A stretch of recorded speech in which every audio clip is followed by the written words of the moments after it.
ఇది ఆ కంపెనా, ఓహో ఇది దీనికి సంబంధించిందా అని అల్కగా అర్థమవుతుంది. గసొంటి దాని మీదనే ఇప్పుడు లొల్లి నడుస్తుంది. తమిళనాడు సర్కార్ అస్సలు తగ్గుతలేదు పో. హిందీ రూపాయికి నై, తమిళ రూపాయికే జై అన్నది. రూపాయి గుర్తు దేశమంతా ఒక్కటే ఉండాలని అప్పట్లా సెంటర్ వాళ్ళు గిది ఫైనల్ చేస్తే అందరూ అదే ఆడకం చేస్తుండ్రు.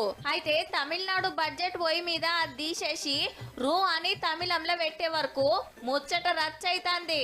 దీనికో లెక్కుంది. ఈ స్కూళ్ళల్లో హిందీ కూడా నేర్పియాలని సెంటర్ గవర్నమెంట్ కండిషన్ పెడితే చెల్ మేము ఒప్పుకోము అని సీఎం స్టాలిన్ సారు లడాయి ఎత్తుకున్నాడు. మా భాషలో మేం మాట్లాడతాం, చదువుతాం, మా మీద మీ పెత్తనమేందని గట్టిగానే లొల్లైతున్నాయి. అల్ల ఇప్పుడు పైసల గుర్తు కూడా మార్చి పడేసిండ్రు.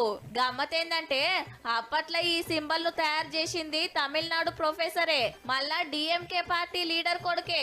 ఇది ఇట్లుండగా ఎంపీ సీట్ల పంచాదోటు మోపాయే. జనాభాను బట్టి పార్లమెంట్